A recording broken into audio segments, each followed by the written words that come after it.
A bruma da manhã ainda cobria os canaviais quando o navio negreiro atracou no porto de Salvador. Era o ano de 1680 e o Brasil colonial fervilhava com a promessa de riqueza extraída da terra e do suor alheio. Entre os corpos amontoados no porão daquele navio, um homem se destacava. Não apenas pela altura, quase 2 metros, mas pela estrutura que parecia esculpida em pedra viva. Seus ombros largos mal cabiam nas correntes que o prendiam. Seu nome verdadeiro era Kwame. Mas isso não importava mais. Ninguém perguntaria, ninguém se importaria. Ele havia sido capturado em sua aldeia, na costa da África Ocidental, durante uma das tantas incursões que alimentavam o comércio transatlântico. Era guerreiro, caçador, pai de 2 filhos pequenos que ficaram para trás. A travessia durou meses intermináveis. Muitos morreram no caminho, seus corpos simplesmente jogados ao mar, engolidos pelas ondas sem cerimônia, sem luto, sem memória. Kwame sobreviveu porque seu corpo se recusava a desistir, mesmo quando sua mente já havia se despedaçado em 1000 fragmentos de dor e saudade. As correntes pesavam tanto quanto a perda. Cada balanço do navio era uma lembrança de que ele nunca mais veria sua terra, nunca mais abraçaria seus filhos, nunca mais ouviria o som dos tambores em noites de celebração. A África ficava cada dia mais distante, engolida pelo horizonte infinito do Atlântico. E com ela ia embora tudo que fazia de Kwame quem ele era. No mercado de escravos de Salvador, os compradores circulavam como abutres famintos, avaliavam dentes para verificar a idade e a saúde, apalpavam músculos para medir a força de trabalho, examinavam cicatrizes para avaliar se o escravo era problemático ou obediente. Kwame foi examinado como gado. Mãos brancas tocaram seu corpo sem pedir permissão. Olhos frios mediram seu valor em moedas de ouro. Ele tentou manter a dignidade, mas era impossível. Ali, naquele mercado fedorento, sob o sol escaldante da Bahia, ele não era mais homem. Era mercadoria. Um fazendeiro de Minas Gerais, Joaquim Tavares da Silva, parou diante dele. Era um homem de meia idade, barriga proeminente, roupas finas que contrastavam com a sujeira ao redor. Seus olhos brilharam com uma ganância que ia além do trabalho braçal. Ele não via apenas músculos, via potencial, via lucro. Via gerações de trabalhadores que poderiam nascer daquele corpo imponente. Quanto por esse? Perguntou Joaquim, tocando o braço de Kwame como quem apalpa carne no açougue, testando a firmeza, avaliando a qualidade. Esse é caro, senhor. Olhe o tamanho. Forte como um touro. Vai durar anos nos canaviais, respondeu o mercador, já sabendo que tinha um comprador interessado. Joaquim sorriu. Ele não queria apenas força para os canaviais. Queria algo mais lucrativo, mais duradouro. Queria algo que se multiplicasse, que gerasse retorno por décadas. Queria um investimento que continuasse dando frutos, mesmo depois que o corpo original se desgastasse. Levo ele, disse Joaquim, contando as moedas sem hesitar. E assim, Kwame foi levado para o interior de Minas Gerais, amarrado numa corda, junto com outros 10 escravos recém-comprados. A viagem durou semanas. Caminharam por trilhas de terra vermelha, atravessaram rios caudalosos, subiram montanhas cobertas de mata atlântica. Alguns dos escravos mais fracos morreram no caminho. Seus corpos foram deixados à beira da estrada, alimento para urubus e formigas. Ninguém parou para enterrá-los, ninguém rezou por suas almas. Quando finalmente chegaram à fazenda São Sebastião, Kwame entendeu a dimensão do império que Joaquim havia construído. A propriedade era vasta, milhares de hectares de terra cultivada com cana-de-açúcar, café e milho. A casa grande se erguia imponente no topo de uma colina, com suas paredes brancas, janelas amplas e varandas decoradas. Era uma construção que gritava riqueza, poder, domínio. Ao redor dela, como feridas abertas na terra vermelha, espalhavam-se as senzalas, construções baixas de pau a pique, sem janelas, sem ventilação adequada, onde mais de 200 escravos viviam amontoados como animais. Nos primeiros dias, Kwame trabalhou nos canaviais. Acordava antes do sol nascer, ao som do sino que chamava todos para o trabalho. Recebia uma porção miserável de farinha de mandioca e feijão, às vezes com um pedaço de carne seca tão dura que mal dava para mastigar. Depois era levado aos campos, onde passava o dia inteiro cortando cana sob o sol escaldante de Minas Gerais. As costas queimavam, a pele rachava, as mãos sangravam. O facão pesava tanto quanto as correntes que ainda carregava nos tornozelos. Ao final do dia, quando o sol se punha tingindo o céu de vermelho sangue, Kwame voltava à senzala exausto, o corpo doendo, a alma mais pesada ainda. Mas Joaquim observava. Ele tinha outros planos para aquele gigante africano. Uma noite, 3 semanas após sua chegada, Kwame foi chamado à Casa Grande. Entrou pelo portão dos fundos, escoltado por 2 capatazes armados com chicotes e facões. Joaquim o esperava na varanda, fumando um charuto importado, os olhos frios como pedra, calculistas como os de um comerciante avaliando uma nova oportunidade de negócio. "Você vai ter uma nova função aqui", disse o fazendeiro sem rodeios, sem preâmbulos. "Não vai mais trabalhar na lavoura, vai trabalhar de outra forma, uma forma mais valiosa."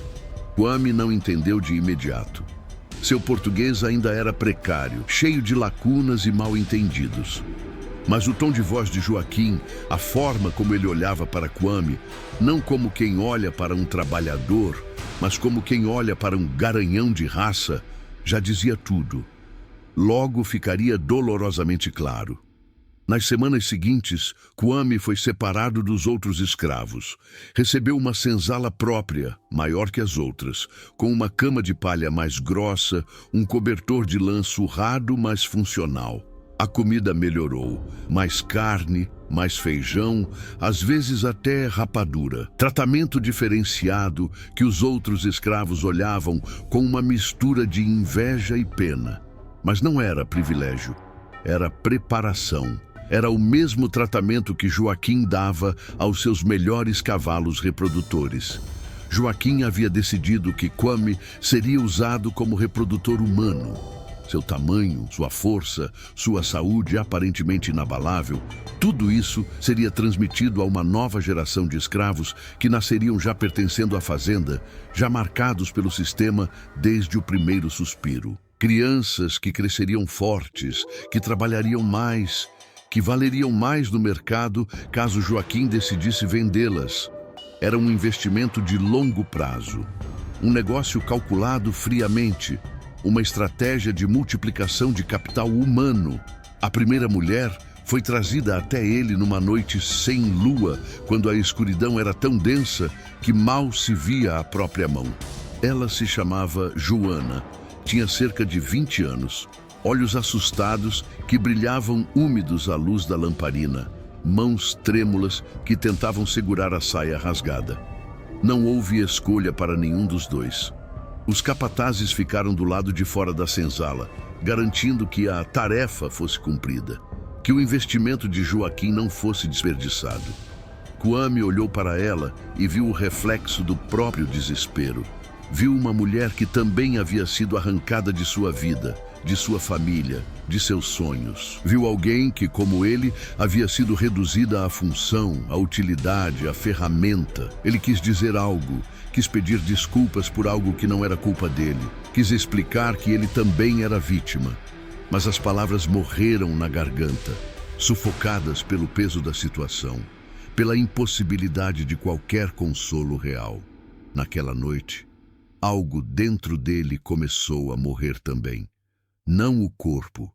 O corpo continuaria funcionando, obedecendo, cumprindo a função que lhe fora designada. Mas algo mais profundo, algo que fazia dele humano, começou a se apagar como uma vela exposta ao vento.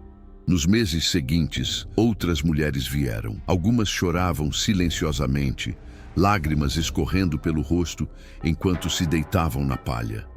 Outras permaneciam em silêncio absoluto, olhando para o teto de palha como se quisessem desaparecer, como se pudessem se dissolver no ar e escapar daquele pesadelo. Algumas o olhavam com ódio, como se ele fosse o responsável, o culpado, o inimigo. Outras com resignação, com a aceitação dolorosa de quem já não espera mais nada da vida além de sobreviver mais um dia. Kwame tentava ser gentil, tentava tornar aquilo menos brutal do que era. Falava baixo, movia-se devagar, evitava olhar nos olhos para não aumentar a humilhação. Mas não havia gentileza possível naquele sistema. Não havia humanidade onde tudo era reduzido à função, à produção, a lucro. Cada encontro era uma violação, mesmo que silenciosa, mesmo que sem violência física explícita. Era a violação da escolha, da vontade, da dignidade. As primeiras crianças nasceram no ano seguinte. Meninos e meninas de pele escura, olhos grandes e curiosos, corpos que prometiam crescer fortes como o pai que nunca conheceriam. Joaquim comemorava cada nascimento como quem comemora uma boa colheita. Anotava tudo meticulosamente em seu livro de registros de couro.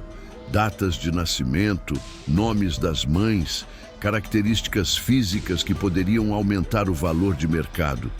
Menino, pele preta, estrutura grande, filho do reprodutor Kwame, escrevia com sua caligrafia caprichada, transformando vidas em estatísticas. Kwame nunca pôde segurar esses filhos. Nunca pôde ser pai no sentido real da palavra. Ele os via de longe, nas senzalas, nos campos, crescendo sem saber quem ele era, sem entender por que aquele homem gigante às vezes parava e os olhava com uma tristeza tão profunda que parecia um poço sem fundo. Alguns tinham seus olhos, aquele tom específico de castanho escuro que brilhava à luz do sol. Outros tinham sua altura, seus ombros largos, suas mãos grandes, mas nenhum tinha seu nome. Nenhum tinha sua história. Nenhum sabia que carregava o sangue de um guerreiro africano que um dia foi livre. Com o passar dos anos, a fazenda se encheu de crianças que carregavam o sangue de Kwame. 10, 20, 50, 100. Ele parou de contar. Parou de tentar lembrar os rostos, as datas, os nomes. Era impossível. Cada vez que olhava para a senzala, via fragmentos de si mesmo espalhados por toda parte. Uma herança que ele nunca quis deixar, um legado forçado, uma multiplicação dolorosa de sua própria prisão. Mas algo começou a mudar. Entre os escravos, sussurros circulavam nas noites sem lua, quando os capatazes dormiam bêbados e o mundo parecia, por alguns momentos, pertencer aos oprimidos. Alguns olhavam para Kwame com respeito, como quem olha para um patriarca involuntário, um ancestral vivo de uma tribo que nascia dentro da própria escravidão. Outros olhavam com medo, como se ele fosse uma força da natureza, algo grande demais para ser completamente controlado. Ele havia se tornado uma lenda viva, um mito dentro da própria fazenda. O gigante, chamavam, o pai de todos. O homem que plantou uma floresta. Mas Kwame não queria ser mito, não queria ser lenda, não queria ser símbolo, queria ser homem, queria ter escolha, queria acordar de manhã e decidir o que fazer com seu dia. Queria olhar para uma mulher e vê-la como pessoa, não como obrigação. Queria segurar um filho nos braços e dizer: "Você é meu, eu escolhi você, eu te amo."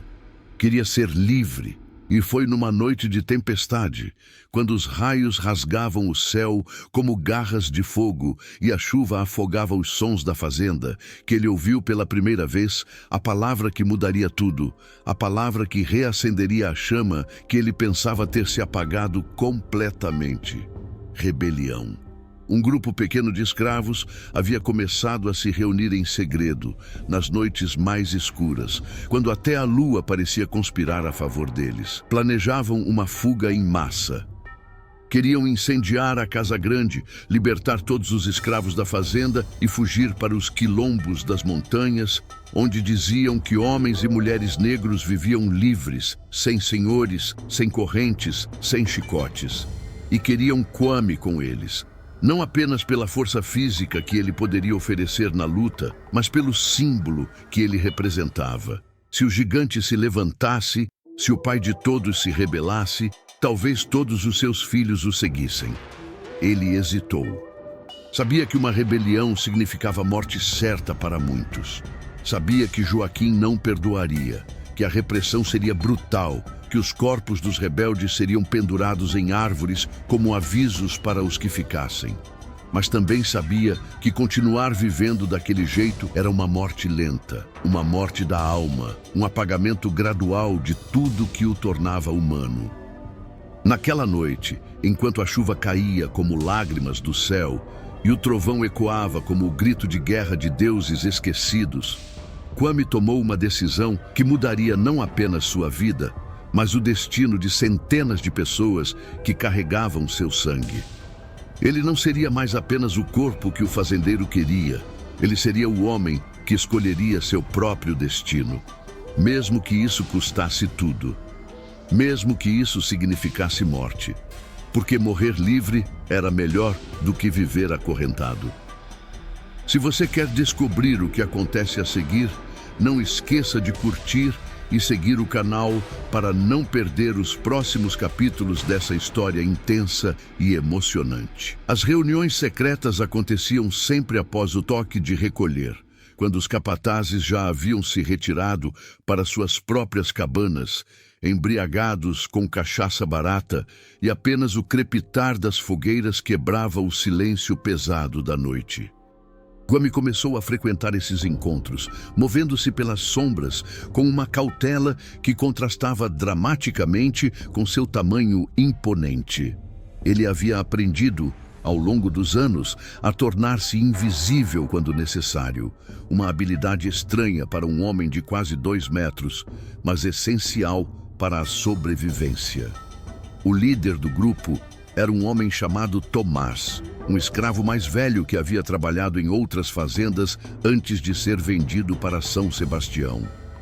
Ele tinha cicatrizes profundas nas costas, marcas de chicote que contavam histórias de resistência e castigo, de fugas fracassadas e punições exemplares. Cada linha elevada na pele escura era um capítulo de sofrimento, mas também de teimosia, de recusa em se curvar completamente.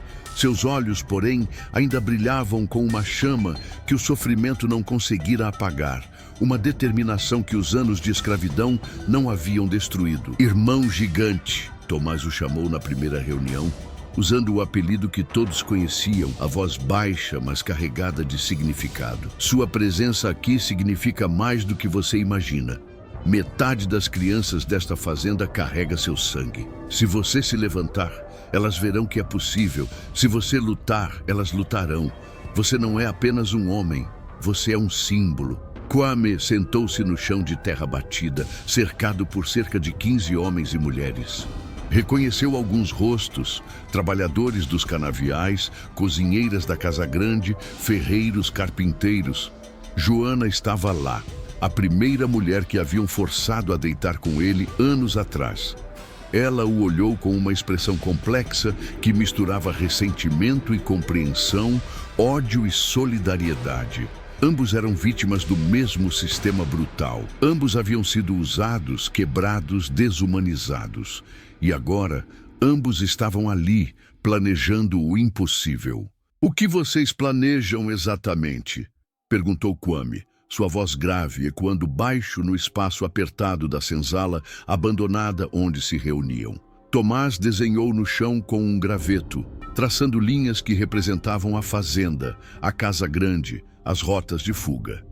A Casa Grande tem 4 entradas principais, 2 na frente, voltadas para a estrada, sempre vigiadas. 2 nos fundos, perto da cozinha e da despensa, menos protegidas. Joaquim guarda armas numa sala trancada no 2º andar. Mosquetes, pistolas, pólvora, munição. Se conseguirmos chegar lá primeiro, antes que ele e os capatazes reajam, teremos chance de lutar em igualdade.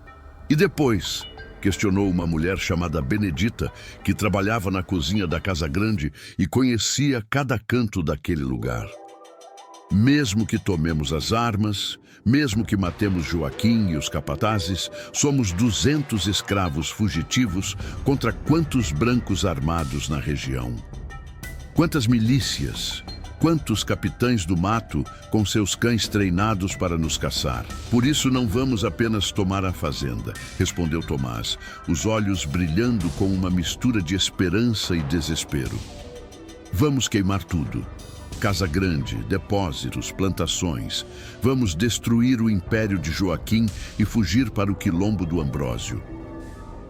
Fica a 3 dias de caminhada nas montanhas, seguindo o rio. Lá, há mais de 1000 pessoas vivendo livres. Eles nos protegerão. Eles nos ensinarão a viver sem senhores. Kwame absorveu cada palavra, cada detalhe do plano. Sabia que o quilombo do Ambrósio era real. Havia ouvido histórias sussurradas de escravos fugidos que conseguiram chegar lá e nunca mais foram capturados, que construíram casas, plantaram roças, tiveram filhos livres. Mas também sabia dos riscos monumentais. Capitães do mato, milícias privadas, cães de caça treinados para seguir o cheiro de escravos fugitivos. A floresta era perigosa, cheia de animais selvagens, rios traiçoeiros, doenças. Muitos morriam no caminho, seus corpos nunca encontrados, suas histórias nunca contadas. Quando? Perguntou Kwame, sua voz cortando as especulações e dúvidas que começavam a circular no grupo. Lua nova. Daqui a 2 semanas. Sem luz da lua, teremos vantagem. A escuridão será nossa aliada. Todos concordaram em silêncio, acenando com a cabeça, apertando os punhos. Mas Kwame percebeu algo no ar. Medo, hesitação, a consciência pesada de que muitos ali não sobreviveriam para ver o quilombo. Que esta poderia ser a última reunião para alguns que estavam planejando não apenas uma fuga, mas possivelmente suas próprias mortes. Nos dias seguintes, Kwame continuou sua rotina como se nada tivesse mudado. Mas agora cada gesto tinha um peso diferente. Cada momento era carregado de significado. Cada mulher que era trazida até ele, cada filho que via de longe trabalhando nos campos, cada olhar de Joaquim avaliando seu investimento, tudo parecia parte de uma contagem regressiva inexorável em direção a algo que mudaria tudo ou destruiria tudo. Uma tarde sufocante, enquanto carregava lenha para a Casa Grande, suando sob o sol implacável, Kwame cruzou com um dos seus filhos. O menino tinha cerca de 7 anos, pele escura que brilhava ao sol, olhos grandes e curiosos que ainda não haviam sido completamente apagados pela realidade brutal da escravidão. Ele parou e olhou para Kwame com aquela admiração infantil que não entende hierarquias, que não reconhece as barreiras impostas pelo sistema. "Você é o homem mais forte da fazenda?" perguntou o menino, a voz aguda e cheia de admiração genuína. Kwame sentiu um aperto no peito tão forte que quase não conseguiu respirar. Queria dizer: "Eu sou seu pai. Eu sou o homem que te deu a vida mesmo sem escolher. Eu carrego você no coração, mesmo sem poder te abraçar." Queria abraçá-lo, protegê-lo, contar histórias da terra de onde viera, ensinar-lhe a língua de seus ancestrais, passar-lhe a sabedoria que seu próprio pai lhe havia passado antes de tudo ser arrancado dele. Mas não podia. Não tinha esse direito. Joaquim havia roubado até isso dele. O direito de ser pai, de ser reconhecido, de ser amado. "Sou apenas um homem", respondeu Kwame, a voz embargada, lutando para não deixar as lágrimas caírem. O menino sorriu. Um sorriso puro, inocente, que partiu o coração de Kwame em 1000 pedaços. E correu de volta para a senzala, provavelmente para brincar com outras crianças. alheio ao drama silencioso que acabara de presenciar. Kwame ficou parado, observando-o desaparecer entre as construções de pau a pique, carregando lenha que de repente pesava tanto quanto o mundo inteiro. Naquele momento, a decisão de se rebelar deixou de ser apenas sobre ele, sobre sua própria liberdade, sobre sua própria dignidade. Era sobre aquele menino, era sobre todos os filhos que ele nunca pôde conhecer, nunca pôde abraçar, nunca pôde proteger. Era sobre quebrar o ciclo, sobre garantir que a próxima geração não crescesse com as mesmas correntes. Mas nem tudo estava indo conforme o plano cuidadosamente traçado. Uma noite, Benedita não apareceu na reunião. No dia seguinte, descobriram que ela havia sido chamada à Casa Grande e não voltara. Rumores começaram a circular pelas senzalas como fogo em mato seco. Alguém havia delatado. Joaquim sabia de algo. Os capatazes estavam mais atentos, mais vigilantes. O medo começou a se espalhar, envenenando a esperança que haviam construído tão cuidadosamente. Tomás convocou uma reunião de emergência, arriscando-se a ser descoberto. Precisamos agir agora, não podemos esperar a lua nova. Se Benedita falou, se ela foi torturada e revelou nossos planos, estamos todos mortos de qualquer forma. É suicídio, protestou outro escravo, um homem mais velho com cabelos grisalhos. Não estamos prontos, não temos armas suficientes. Não sabemos exatamente onde Joaquim guarda as chaves da sala de armas. E se esperarmos, estaremos mortos de qualquer forma, retrucou Tomás, a voz tensa. Prefiro morrer lutando do que esperar o chicote ou a forca. A tensão era palpável, espessa como a umidade da noite tropical. Kwame olhou ao redor, estudando os rostos iluminados pela luz fraca de uma lamparina. Viu o desespero nos olhos, a exaustão de anos de sofrimento, o medo da morte iminente. Mas também viu algo mais, algo que o surpreendeu. Esperança, uma centelha frágil, tremulante como a chama da lamparina, mas real. Essas pessoas estavam dispostas a morrer pela chance de viver livres, mesmo que por apenas alguns dias.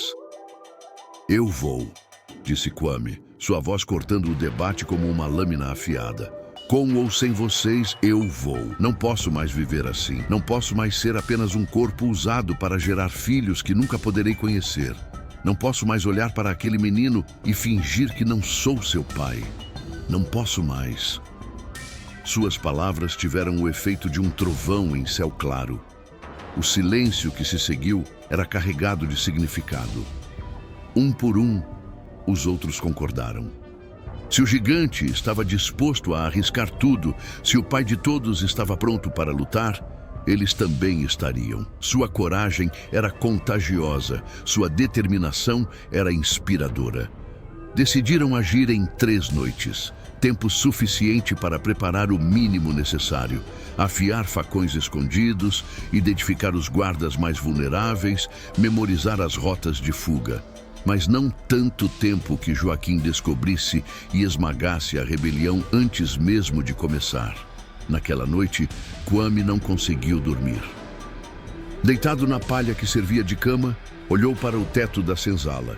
As vigas de madeira, as telhas de barro, as teias de aranha nos cantos.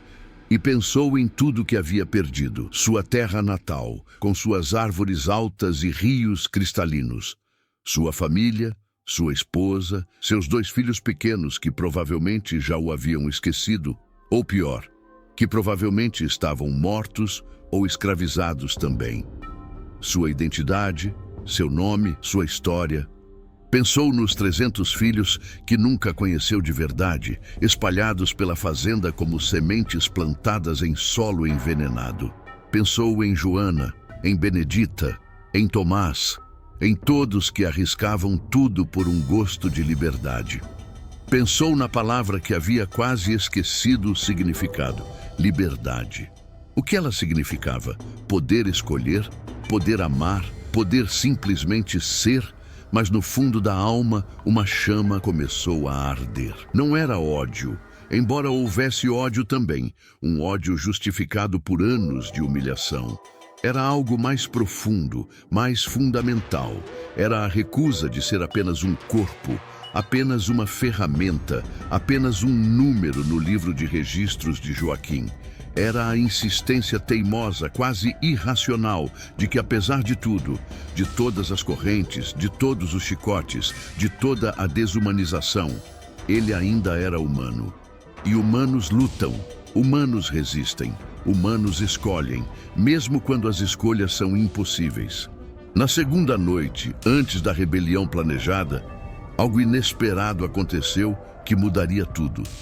Kwame foi chamado à Casa Grande novamente, numa hora incomum, quase meia-noite. Seu coração disparou. Será que Joaquim sabia? Será que Benedita havia falado sob tortura? Seria o fim antes mesmo de começar? Seria a forca, o chicote, a morte lenta e exemplar? Ele entrou pela porta dos fundos, escoltado como sempre por 2 capatazes armados. Mas desta vez havia algo diferente no ar. Uma tensão, uma expectativa. Foi levado ao escritório do fazendeiro, um cômodo que ele nunca havia visto antes. Joaquim estava sentado atrás de uma mesa de madeira escura e polida, papéis espalhados à frente, mapas da fazenda, livros de contabilidade. Um copo de vinho tinto estava em sua mão, e ele o girava lentamente, observando o líquido refletir à luz das velas. "Sente-se", ordenou Joaquim, apontando para uma cadeira de madeira simples. Kwame obedeceu desconfiado, cada músculo tenso, pronto para lutar se necessário. Joaquim o estudou por um longo momento, como um naturalista estudando um espécime raro. "Você sabe quantos filhos já gerou para mim?" Kwame não respondeu. Não confiava em sua própria voz. 283, registrados oficialmente no meu livro. Provavelmente há mais que não foram contabilizados, nascimentos que aconteceram sem que eu soubesse, crianças que morreram antes do registro. Joaquim sorriu, satisfeito consigo mesmo, com seu próprio gênio empresarial. "Você é meu investimento mais lucrativo, Kwame. Cada criança vale entre 50 e 100 mil réis, dependendo da idade e da saúde. Você me fez rico, mais rico do que a cana-de-açúcar jamais poderia fazer. Era a primeira vez em anos que alguém usava seu nome verdadeiro. O som dele na boca de Joaquim era uma profanação, uma violação, como se o fazendeiro estivesse roubando até isso. A última coisa que restava de sua identidade africana. "Mas eu tenho um problema", continuou o fazendeiro tomando um gole de vinho. "Você está envelhecendo. Tem o quê, 40 anos? 45? Não vai durar para aqui a 10, 15 anos. Seu corpo vai começar a falhar. E então, meu investimento acaba. Preciso garantir que seu legado continue. Preciso garantir que a linhagem não se perca." Kwame sentiu um calafrio percorrer a espinha. Sabia o que vinha a seguir. Podia sentir nas palavras, no tom, no olhar calculista de Joaquim. "Vou começar a usar seus filhos homens da mesma forma. Os mais fortes, os mais saudáveis. Já identifiquei 5 que têm seu tamanho, sua estrutura. Eles vão continuar o que você começou. Vão ser reprodutores também. E os filhos deles também. E assim por diante. Vou criar uma linhagem inteira de escravos fortes, saudáveis, valiosos. Uma dinastia de trabalhadores que vai enriquecer minha família por gerações." Algo dentro de Kwame se partiu. Não era apenas ele. Joaquim queria transformar seus filhos em máquinas reprodutoras também. Queria perpetuar o ciclo, multiplicar o sofrimento, transformar a desumanização em sistema hereditário. O horror não terminaria com Kwame. Continuaria geração após geração, uma maldição passada de pai para filho, de avô para neto. "Pode ir", disse Joaquim, dispensando-o com um gesto casual, como quem dispensa um cachorro. Kwame saiu daquele escritório com as mãos tremendo, não de medo, de fúria. De uma raiva tão profunda, tão visceral, que ele mal conseguia respirar. Joaquim não havia apenas roubado sua liberdade, sua dignidade, sua humanidade. Agora queria roubar o futuro de seus filhos também. queria transformar o sangue de Kwame em maldição eterna. Naquela noite, ele procurou Tomás na escuridão das senzalas. Mudança de planos, disse Kwame, os olhos ardendo com uma determinação que assustou até mesmo o velho rebelde. Amanhã. Atacamos amanhã à noite. Não posso esperar mais. Não vou deixar que ele faça com meus filhos o que fez comigo. Se essa história está te prendendo, já deixe seu like e acompanhe o canal para não perder nada dessa aventura intensa e cheia de reviravoltas. A última noite antes da rebelião foi a mais longa que Kwame já viveu. Ele não dormiu. Ninguém dormiu. Nas senzalas, os sussurros circulavam como vento entre as frestas das paredes de pau a pique, carregando medo, esperança, orações a deuses africanos que talvez já os tivessem esquecido.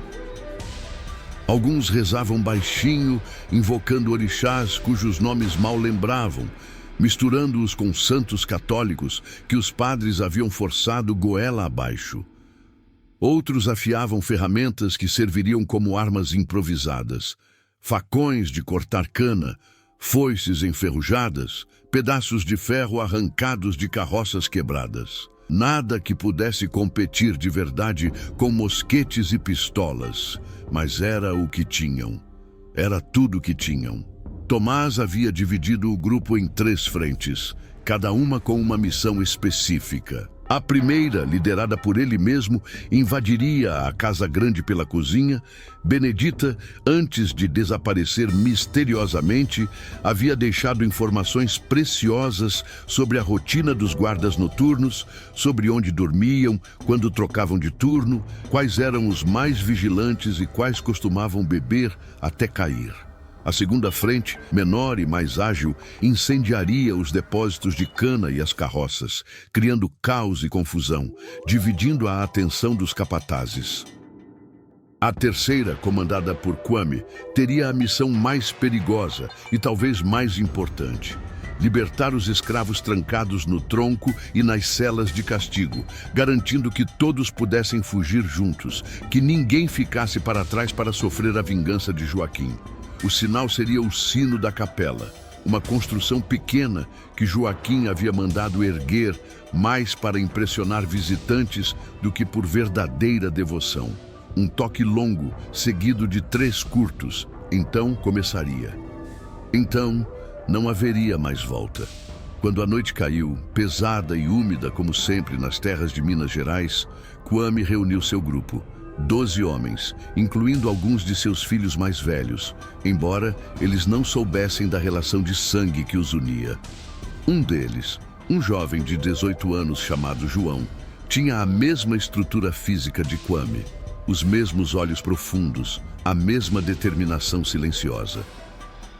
Ele segurava uma foice com as 2 mãos, os nós dos dedos brancos de tanta força, o rosto tenso, mas determinado, pronto para lutar, pronto para morrer se necessário. Vocês sabem o que está em jogo, disse Kwame, sua voz baixa, mas firme, carregada de um peso que ia além das palavras. Muitos de nós não vão sobreviver a esta noite. Muitos vão morrer nos próximos minutos, nas próximas horas.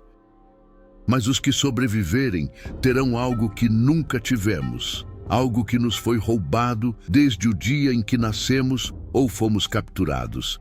Escolha, liberdade, dignidade, o direito de acordar de manhã e decidir o próprio destino. Os homens assentiram, alguns com lágrimas nos olhos, outros com mandíbulas cerradas. Não havia mais volta. Haviam cruzado uma linha invisível, mas definitiva. Eram rebeldes agora. Eram homens que haviam escolhido morrer de pé em vez de viver de joelhos. Meia-noite, o sino tocou. O som ecoou pela fazenda como um grito de guerra, como o rugido de um animal ferido que finalmente decide atacar. Imediatamente, gritos explodiram da casa grande. Tiros rasgaram a noite. Chamas começaram a subir dos depósitos, lambendo o céu escuro, iluminando tudo com uma luz alaranjada e dançante que transformava a fazenda num cenário de pesadelo. O caos havia começado. O impossível estava acontecendo. Kwame e seu grupo correram em direção aos troncos, localizados atrás da casa do feitor, uma construção sólida onde os castigos mais severos aconteciam longe dos olhos sensíveis de eventuais visitantes. 2 guardas estavam de plantão, como sempre. Quando viram o grupo se aproximando, 12 homens negros correndo com armas improvisadas, olhos brilhando com determinação e fúria, ergueram as armas, gritando alarmes. Mas não foram rápidos o suficiente. João avançou com a foice, movendo-se com uma velocidade surpreendente para alguém tão grande, derrubando um dos guardas antes que ele pudesse disparar.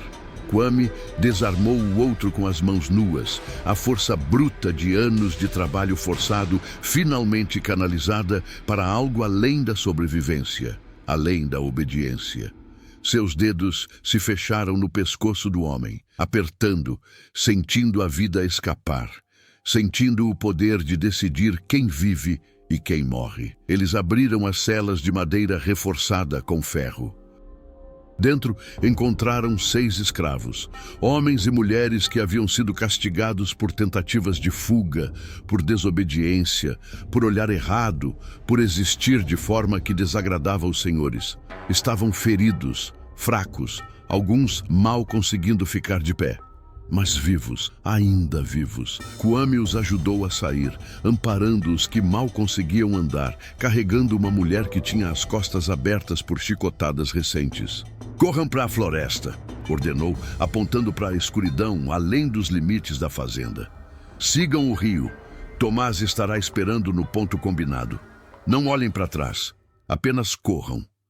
Mas quando Kwame se virou para voltar e ajudar as outras frentes, para garantir que o plano estava funcionando, viu algo que congelou seu sangue, que transformou a vitória parcial em terror absoluto.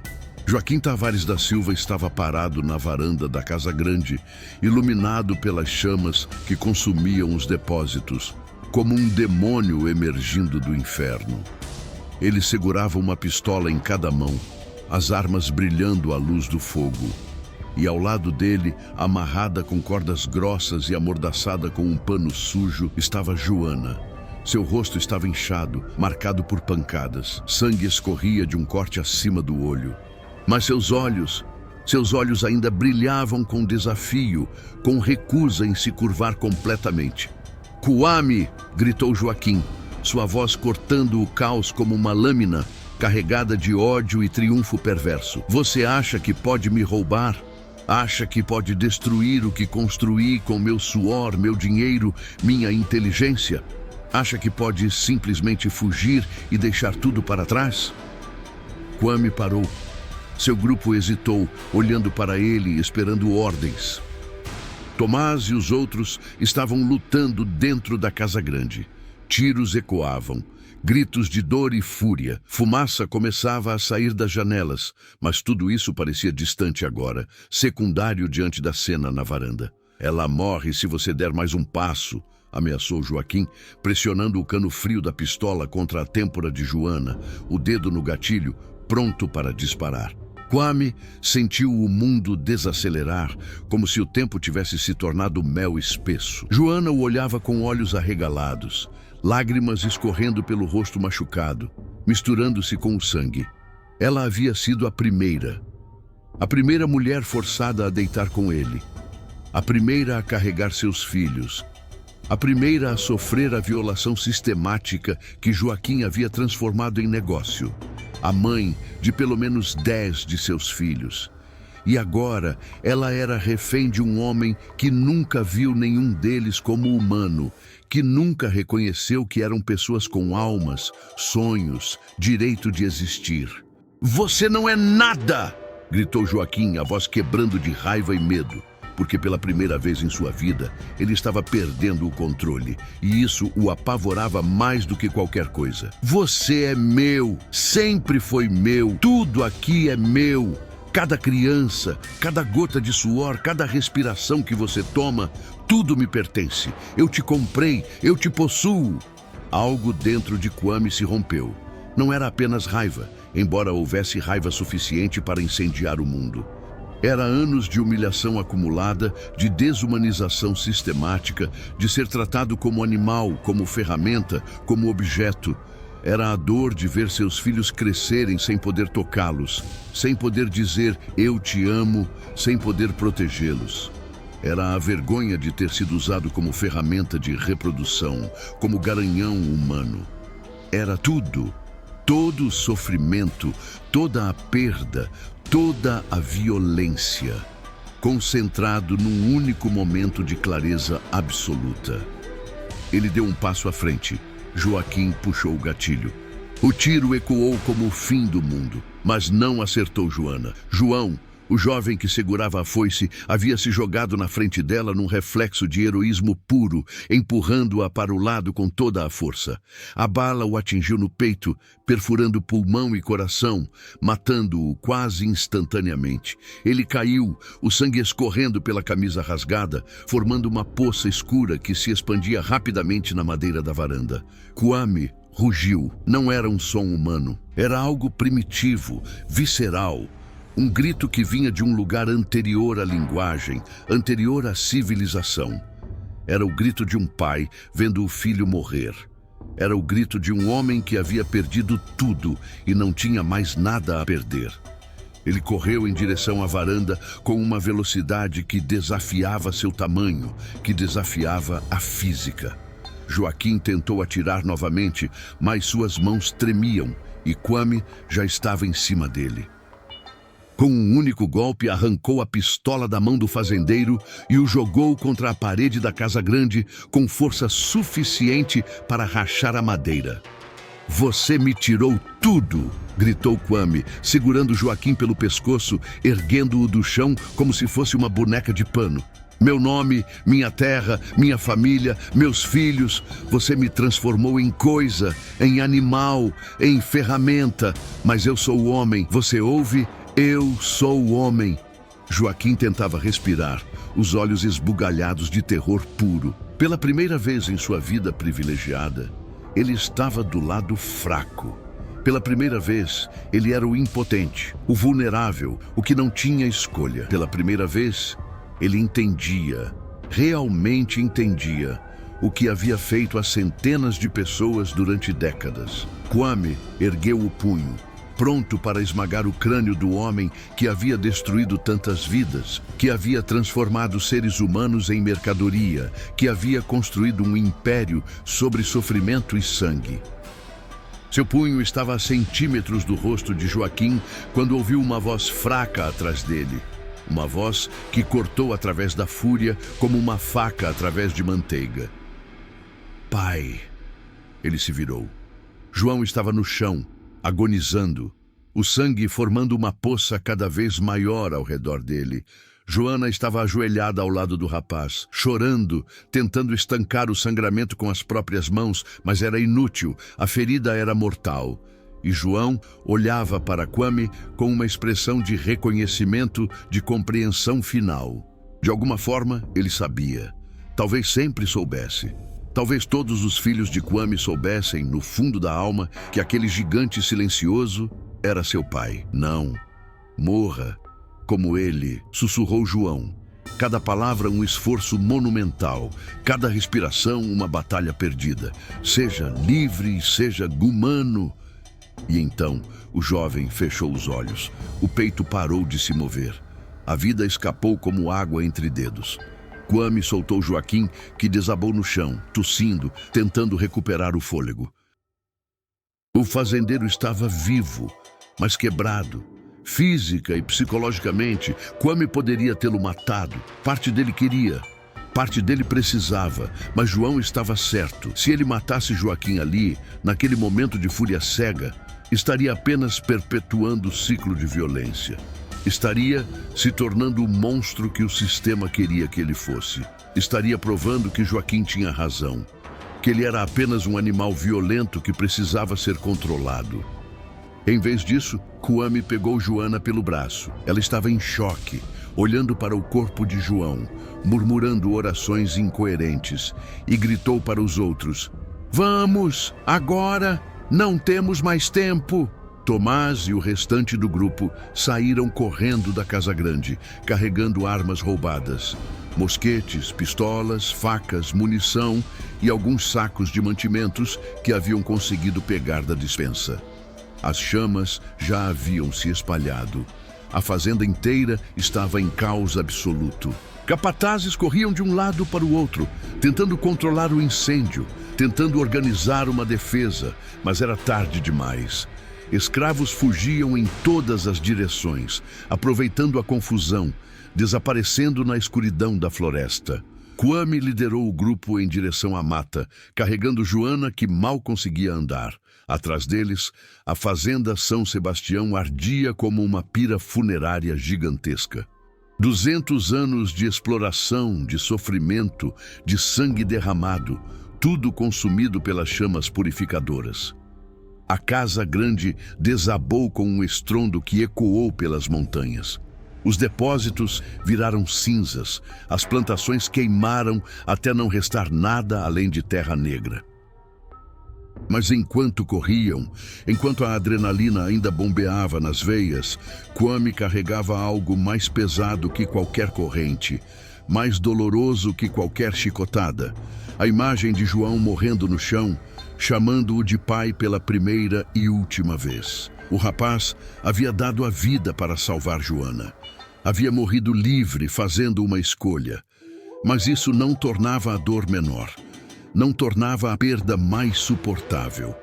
Eles correram a noite toda, guiados pela luz da lua que finalmente aparecera entre as nuvens. Quando o sol nasceu, pintando o céu de tons de rosa e laranja, já estavam nas montanhas, seguindo o curso do rio como Tomás havia planejado.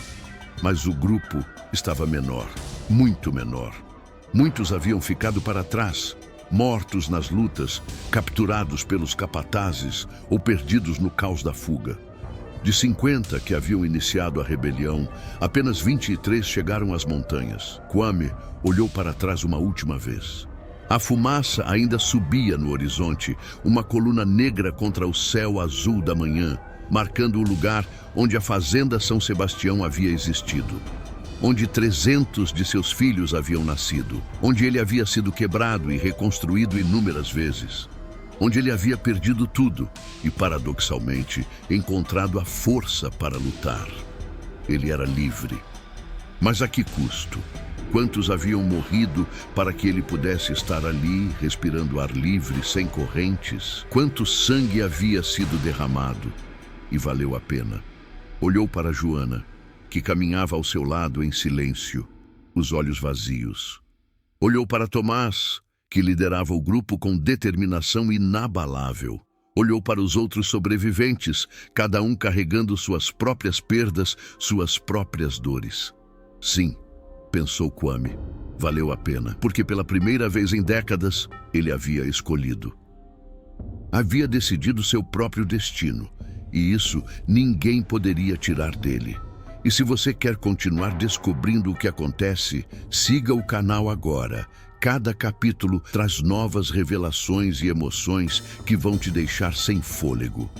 3 dias. Foi quanto levou para o grupo de fugitivos alcançar as proximidades do quilombo do Ambrósio.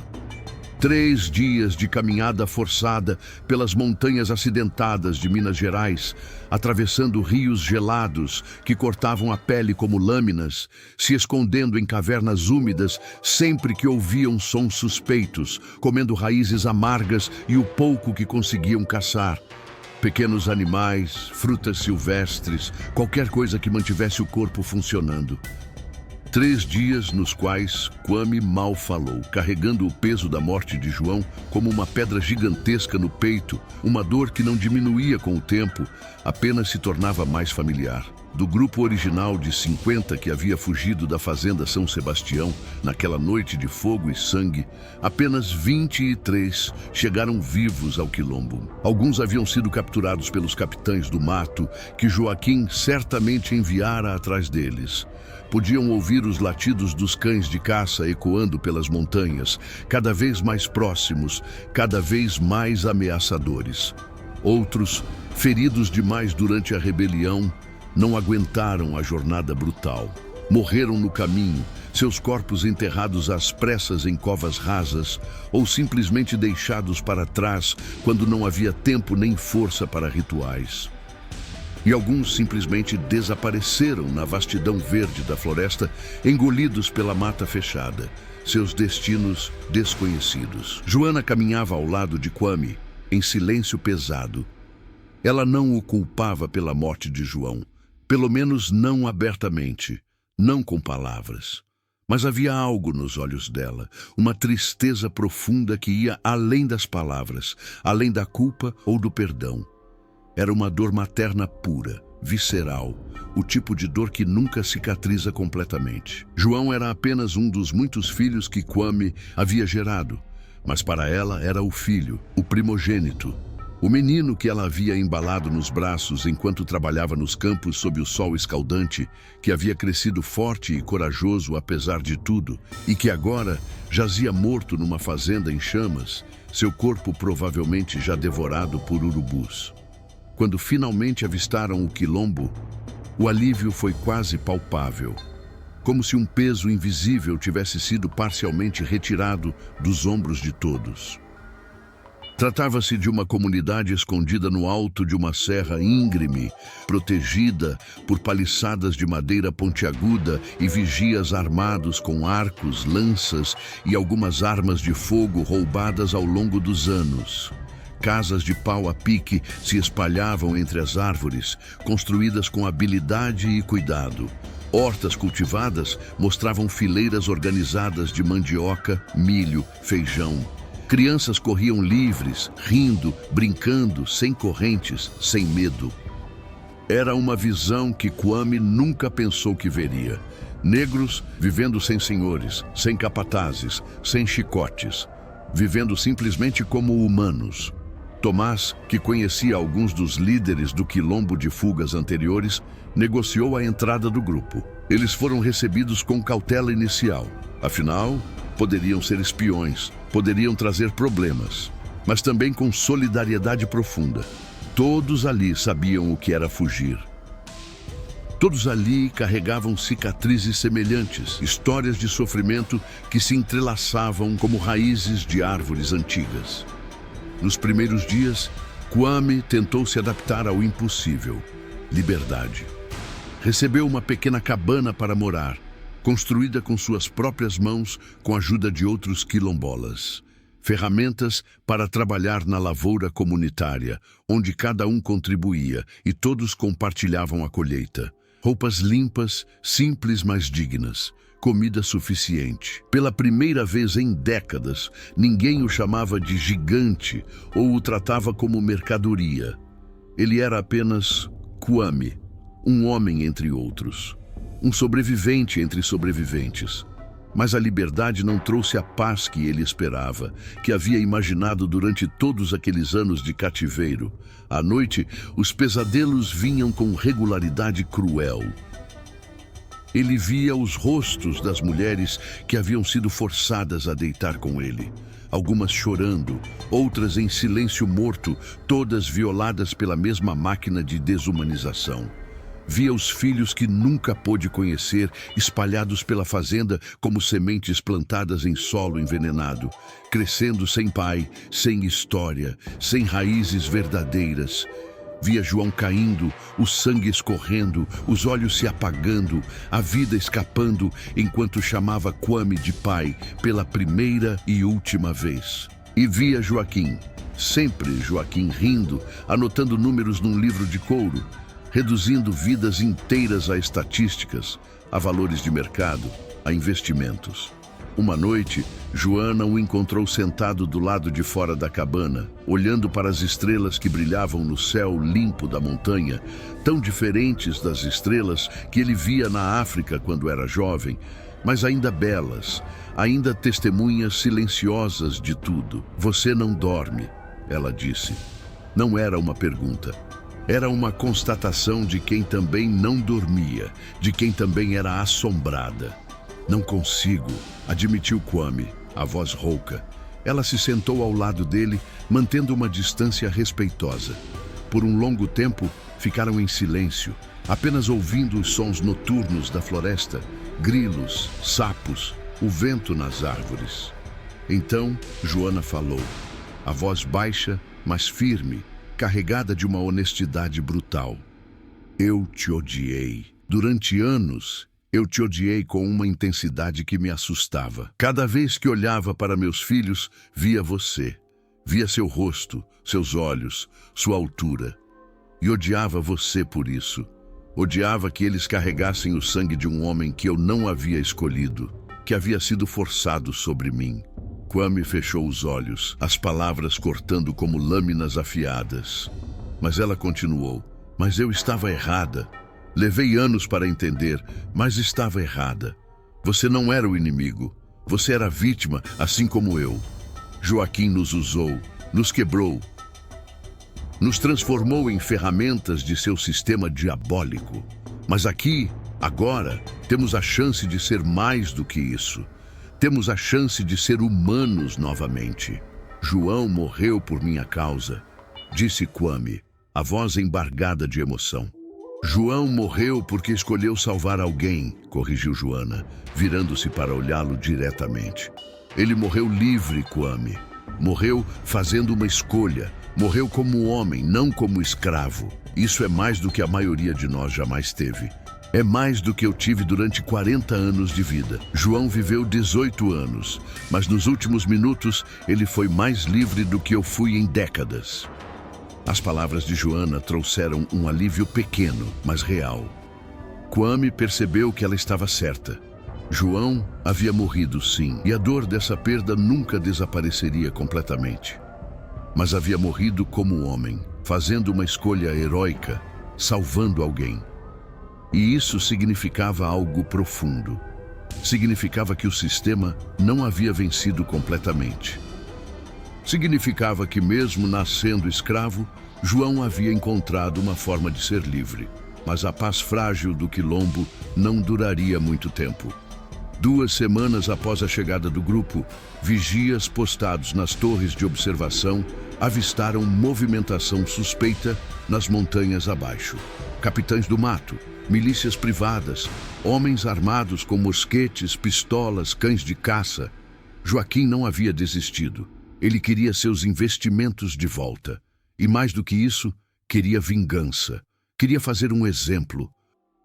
Queria mostrar que escravos não podiam se rebelar impunemente. O líder do Quilombo, um homem idoso e sábio chamado Ambrósio, que havia dado nome ao lugar décadas atrás, quando fundou a comunidade com apenas 10 fugitivos, convocou uma reunião de emergência. Todos os adultos se reuniram na Praça Central, um espaço aberto cercado pelas casas principais. Eles vêm em número grande, disse Ambrósio, sua voz grave e cansada, carregando o peso de anos de luta. Nossos vigias contaram pelo menos 100 homens armados. Temos metade disso, e a maioria são mulheres e crianças que nunca pegaram em armas. Então fugimos, sugeriu alguém, a voz tremendo de medo. Abandonamos o Quilombo e fugimos mais para o interior. Para onde? Retrucou outro mais velho. Esse é nosso lar. Construímos isso com nossas próprias mãos, com nosso suor, nosso sangue. Se fugirmos agora, vamos fugir para sempre. Nunca teremos um lugar nosso.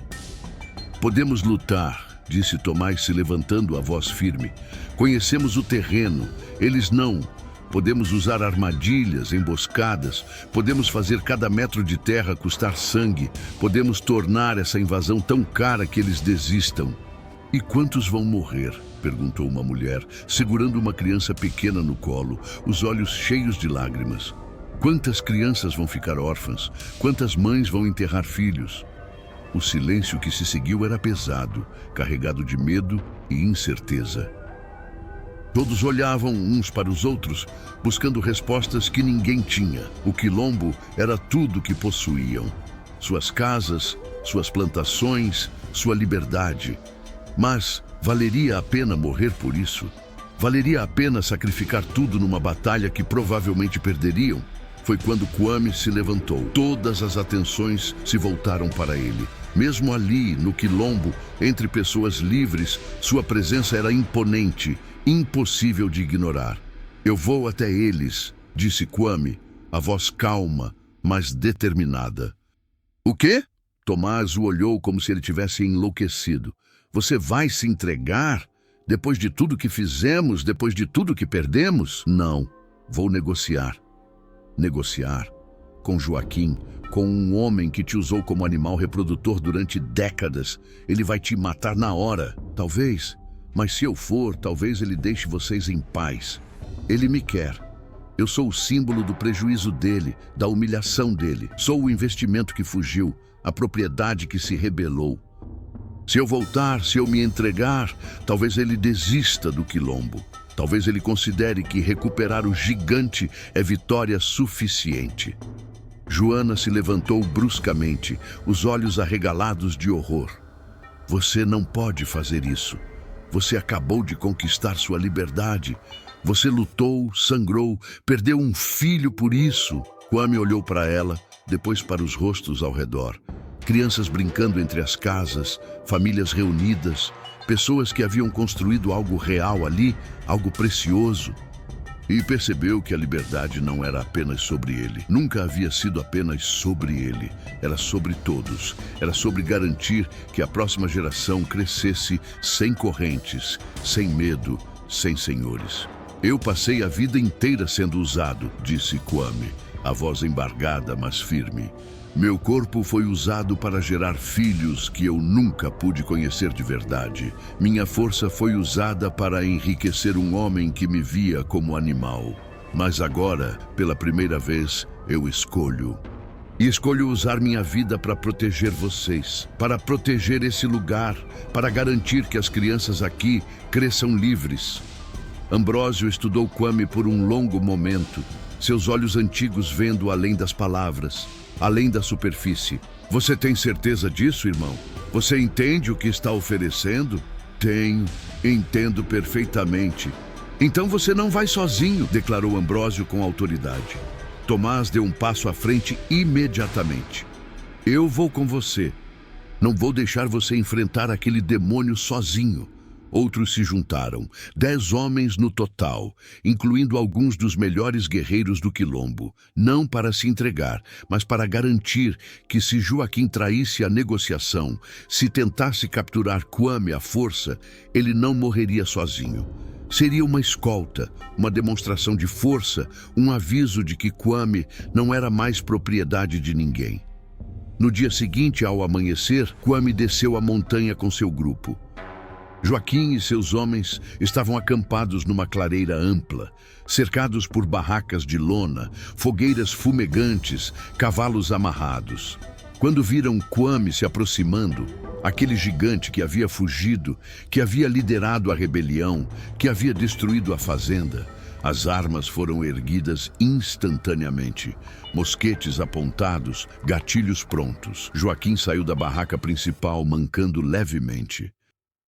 O rosto estava marcado por queimaduras recentes, lembranças dolorosas do incêndio que havia consumido sua propriedade, sua fonte de riqueza, seu império.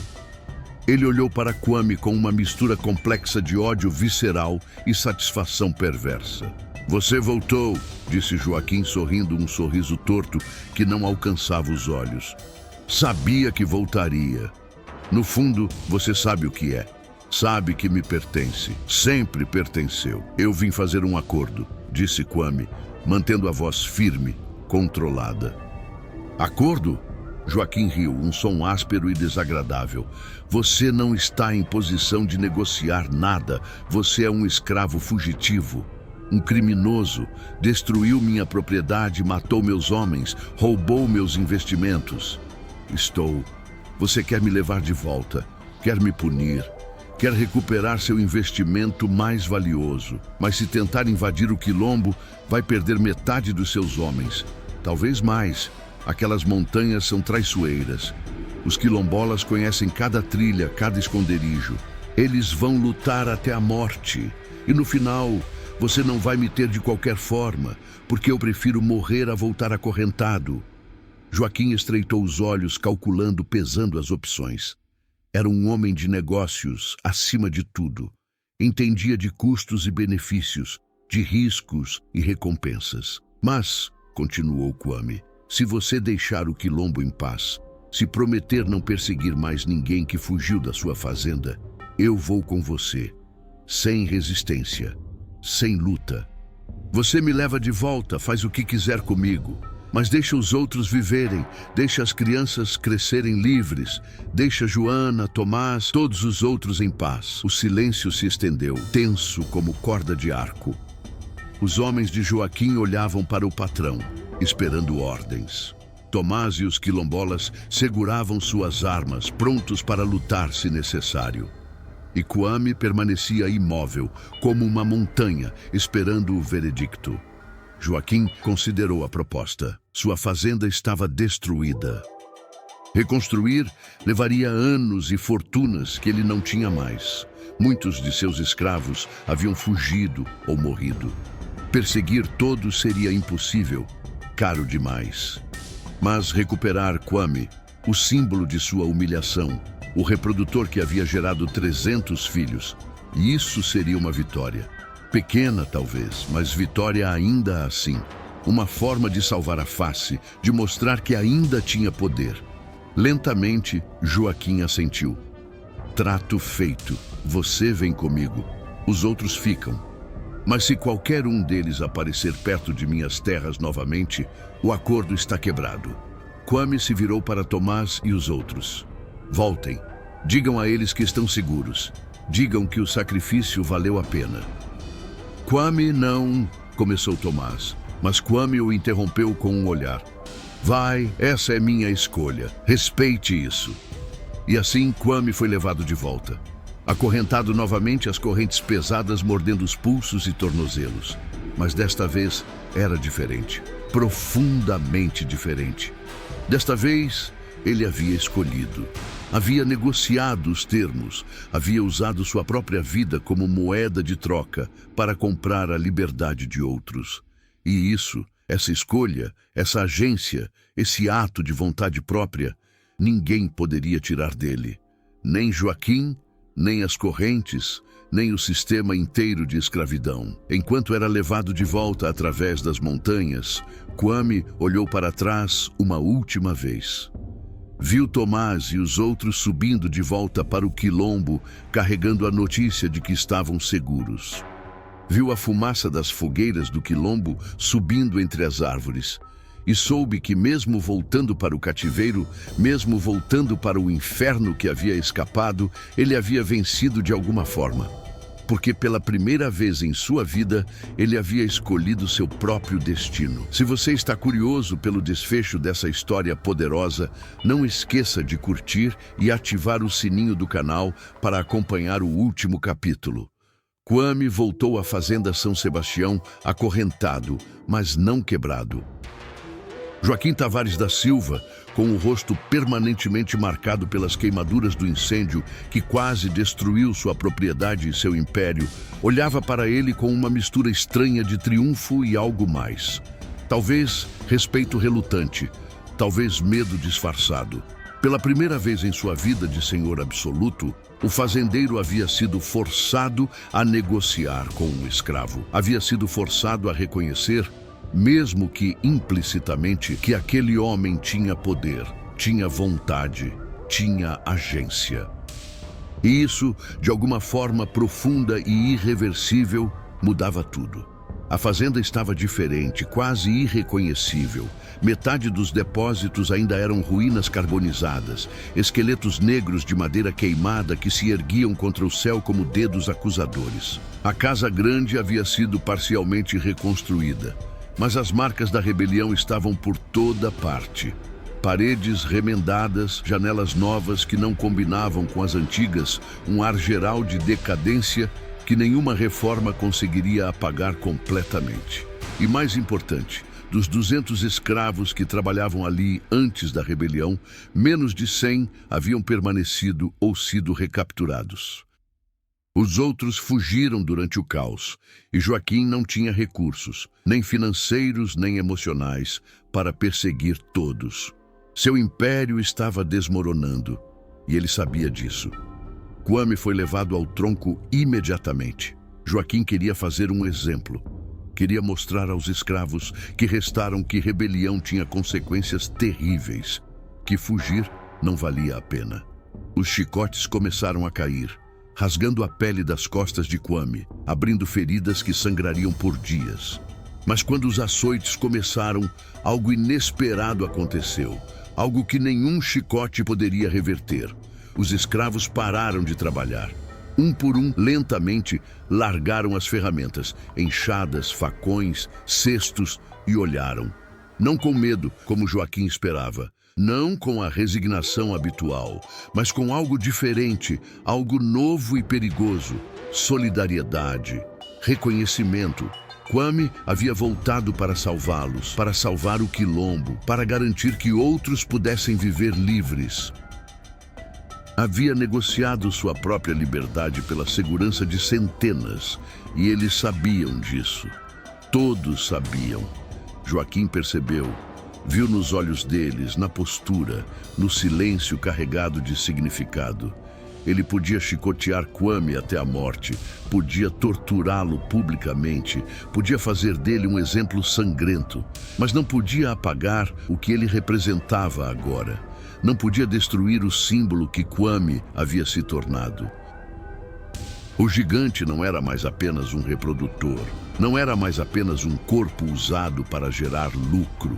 Havia se transformado em algo maior, algo que transcendia o sistema de escravidão. Um mártir vivo, um herói silencioso. Um homem que havia escolhido o sofrimento para libertar outros. Após 3 dias no tronco, sob o sol escaldante, com as costas abertas e infectadas, Kwame foi solto. Estava ferido, febril, mal conseguindo ficar de pé, mas vivo. Joaquim o colocou de volta na senzala, mas não retomou o programa de reprodução. Talvez porque percebeu que não funcionaria mais, que as mulheres se recusariam, que o sistema havia sido quebrado de forma irreparável. Talvez porque, no fundo de sua alma corrompida, até ele sabia que algo havia mudado fundamentalmente, que o mundo estava virando, que a escravidão estava com os dias contados. Os meses seguintes foram estranhos, marcados por uma tensão silenciosa. Kwame trabalhava nos campos, como todos os outros, cortando cana sob o sol, plantando, colhendo. Mas à noite, algo extraordinário começou a acontecer. Escravos vinham até ele, discretamente, nas sombras. Traziam comida extra, um pedaço de carne seca, uma fruta roubada da casa grande, um pouco de rapadura. Cuidavam de seus ferimentos com ervas medicinais que conheciam desde a África e faziam perguntas. Queriam saber sobre o quilombo, sobre liberdade, sobre como era viver sem senhores, sem correntes, sem medo constante, sobre como era fazer escolhas. E Kwame contava. Falava sobre Ambrósio, o velho líder sábio que havia fundado o quilombo décadas atrás com apenas 10 fugitivos e transformado aquilo numa comunidade próspera de 1000 pessoas. Falava sobre as crianças correndo livres entre as árvores, rindo, brincando, sem conhecer o gosto do chicote. Falava sobre as hortas comunitárias, onde todos trabalhavam juntos e compartilhavam a colheita igualmente. Falava sobre viver sem o medo constante de ser vendido, separado da família, punido por capricho de um senhor. E cada história era uma semente plantada no coração dos ouvintes. Uma semente de esperança que germinaria, cresceria, se espalharia. Foi numa dessas noites silenciosas que uma jovem se aproximou timidamente. Ela tinha cerca de 16 anos, pele escura que brilhava à luz da fogueira, olhos grandes que pareciam carregar o peso do mundo. Kwame a reconheceu imediatamente, com aquele choque de reconhecimento que havia sentido centenas de vezes. Era uma de suas filhas. Ele nunca havia falado com ela antes, nunca havia se aproximado, mas sabia. Ela tinha seus olhos, aquele tom específico de castanho que parecia ver através das coisas. Tinha sua estrutura óssea, seus gestos. É verdade, Perguntou a jovem, a voz baixa, quase um sussurro. Que você é meu pai. Kwame sentiu o coração apertar dolorosamente no peito. Durante anos, décadas, ele havia evitado esse momento, fugido dessa confrontação.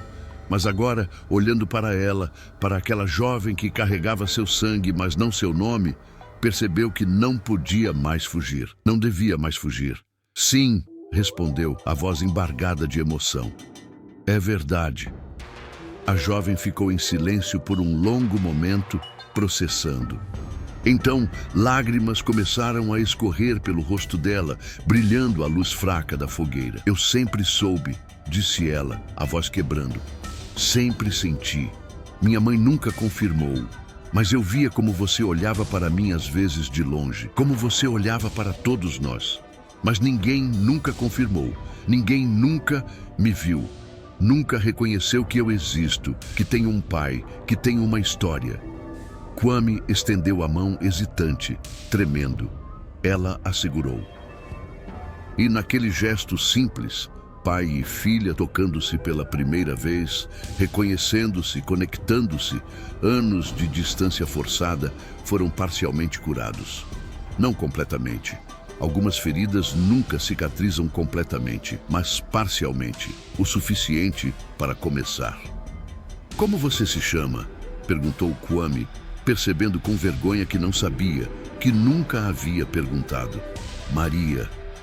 Maria, repetiu ele, saboreando o nome, guardando-o na memória.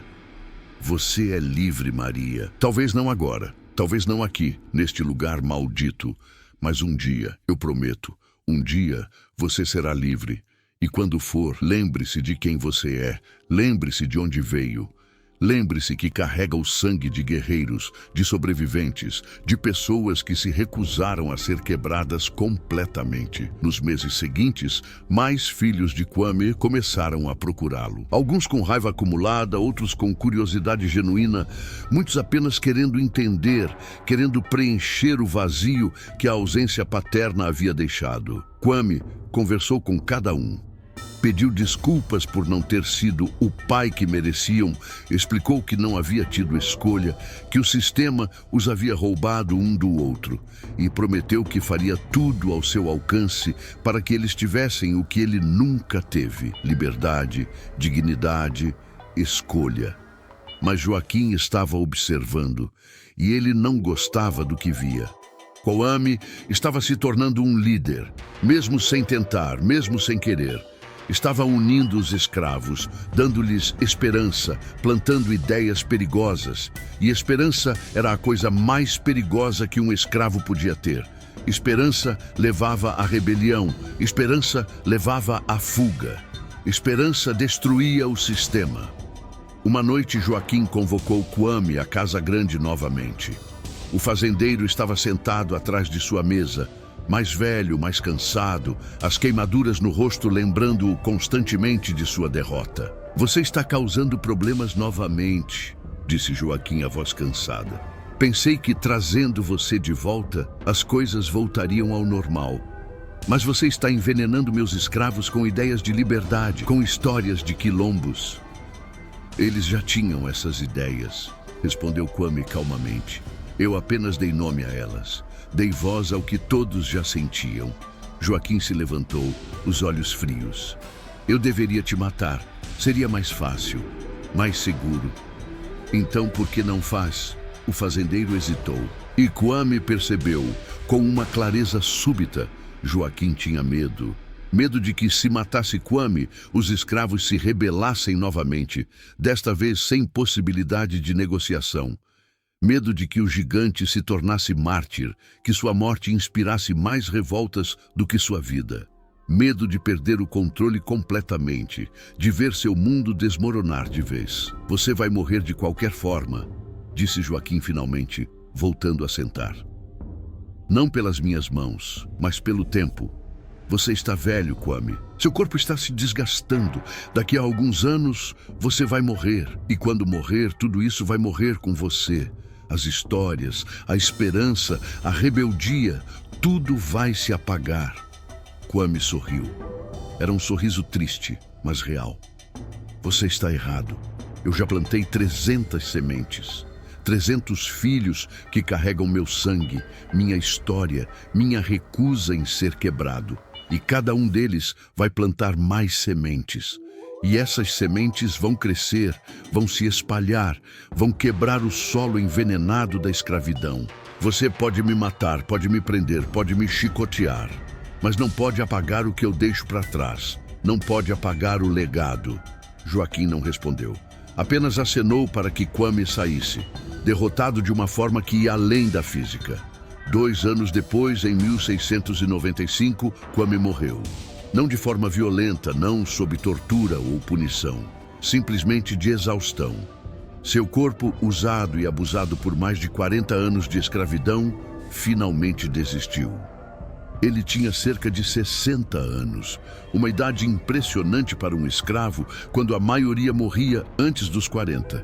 Mas sua morte não foi o fim, foi de certa forma apenas o começo. No dia do funeral improvisado, algo extraordinário aconteceu.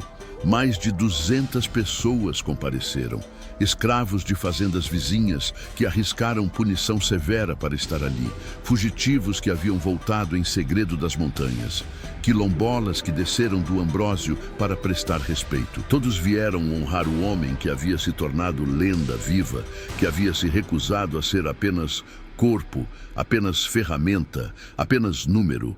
Joaquim tentou impedir. Mandou capatazes dispersarem a multidão com chicotes e ameaças. Mas era impossível. Havia gente demais. E pela primeira vez, o fazendeiro percebeu que havia perdido definitivamente. Não a fazenda, não a propriedade física, mas algo mais importante, mais fundamental: o controle sobre a narrativa, sobre o significado, sobre o futuro. Kwame foi enterrado numa colina com vista para os canaviais, que havia trabalhado durante décadas. Não havia lápide, não havia nome gravado em pedra. Escravos não mereciam isso, segundo as leis da época. Mas todos sabiam onde ele estava. E nos anos seguintes, aquele lugar se tornou ponto de peregrinação silenciosa. Um santuário não oficial onde escravos vinham rezar, pedir força, renovar a esperança. Maria, a filha que havia procurado Kwame naquela noite decisiva, assumiu o papel de guardiã da memória do pai. Ela contava histórias sobre ele para as crianças, para qualquer um que quisesse ouvir. Sobre como ele havia sido capturado na África, guerreiro e pai. Sobre como havia sido usado como reprodutor, desumanizado, transformado em máquina. Sobre como havia se rebelado, queimado a fazenda, fugido para as montanhas. Sobre como havia voltado voluntariamente para salvar o quilombo, negociando sua própria liberdade pela segurança de outros. E essas histórias se espalharam como fogo em mato seco. De senzala em senzala, de fazenda em fazenda, de geração em geração. O nome Kwame se tornou sinônimo de resistência, de humanidade preservada em meio à desumanização brutal. De um homem que, mesmo reduzido à ferramenta reprodutora, nunca deixou de ser homem, nunca deixou de escolher quando podia, nunca deixou de lutar pela dignidade própria e alheia. 20 anos após a morte de Kwame, o Brasil começou a discutir seriamente o fim da escravidão. As pressões internacionais aumentavam. A Inglaterra, que havia abolido a escravidão em suas colônias, pressionava o Brasil economicamente. Revoltas de escravos se multiplicavam por todo o país. O sistema começava a ruir por dentro, corroído por suas próprias contradições, por sua própria crueldade insustentável. Joaquim Tavares da Silva não viveu para ver esse dia. Ele morreu em 1705, arruinado financeiramente e emocionalmente. A fazenda São Sebastião foi vendida por uma fração do que valia, dividida entre credores e, eventualmente, abandonada. A Casa Grande se tornou ruína, habitada por morcegos e cobras. Os canaviais foram retomados pela floresta, a natureza reclamando o que sempre foi dela. Mas os descendentes de Kwame sobreviveram. Prosperaram, na medida do possível, dentro do sistema brutal. 300 filhos registrados, milhares de netos, dezenas de milhares de bisnetos e tataranetos, espalhados por todo o Brasil.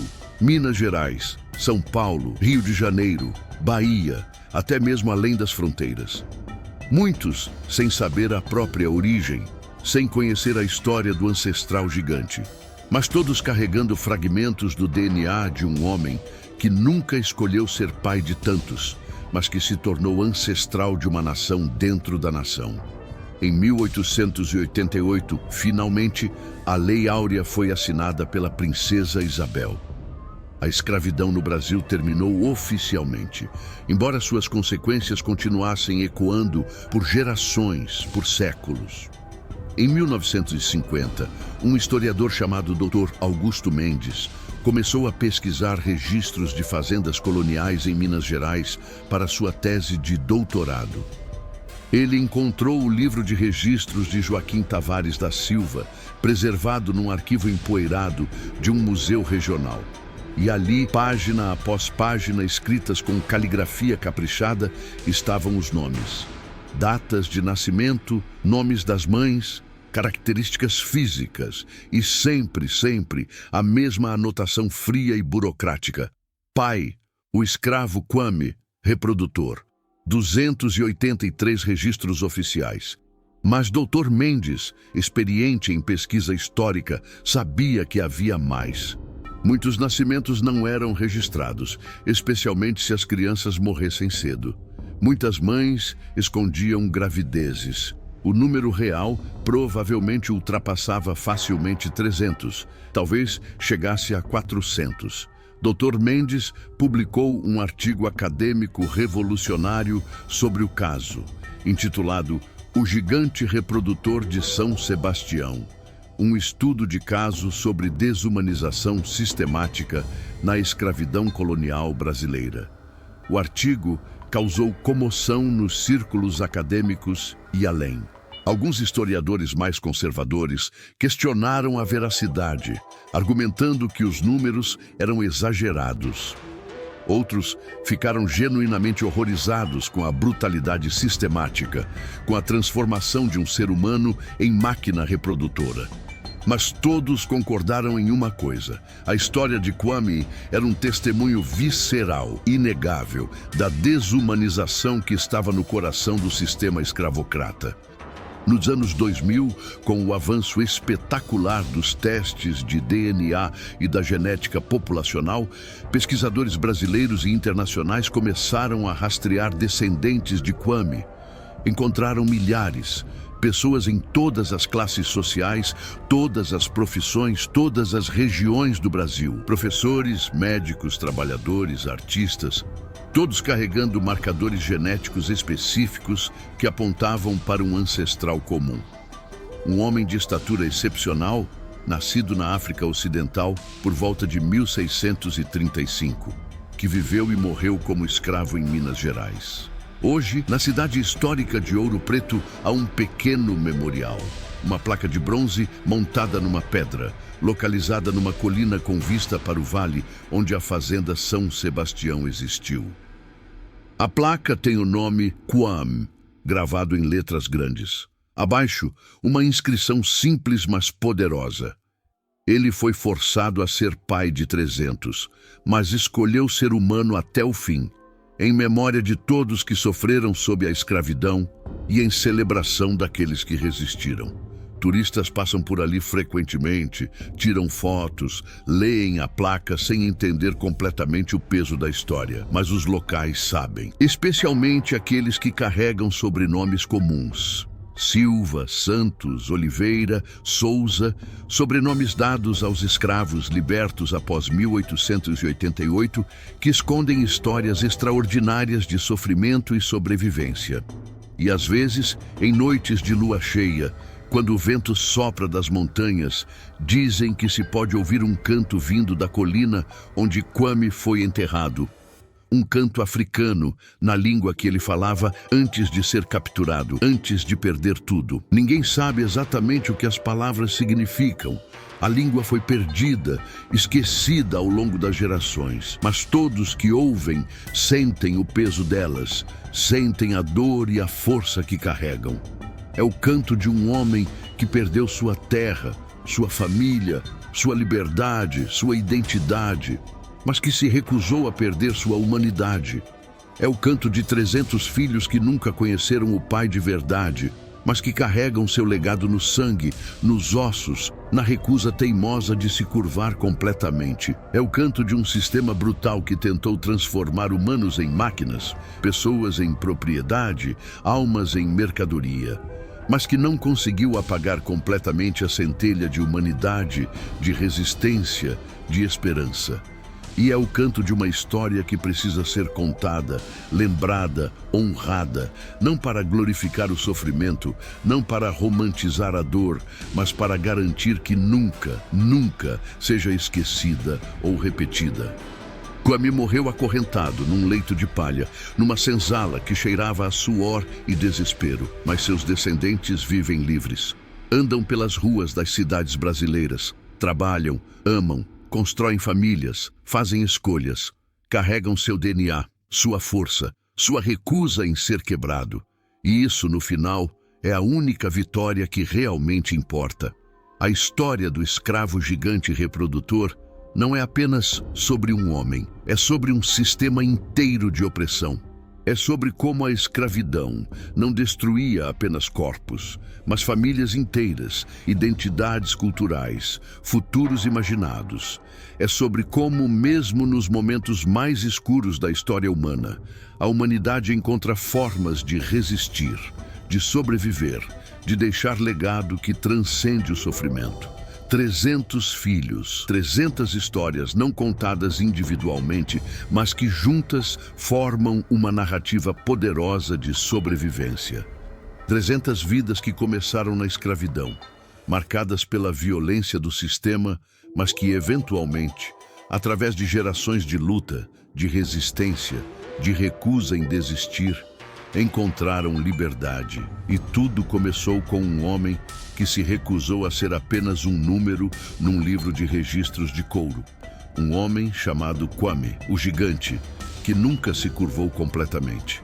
O pai que nunca pôde ser pai, mas que deixou um legado maior do que qualquer paternidade individual. O escravo que, mesmo acorrentado, encontrou formas de ser livre. Se essa história te emocionou profundamente, deixe seu like e siga o canal para mais histórias incríveis do interior, mistérios históricos e segredos escondidos que só aqui você encontra. Compartilhe com quem precisa conhecer essas histórias que não podem ser esquecidas, que precisam ser lembradas para que nunca se repitam.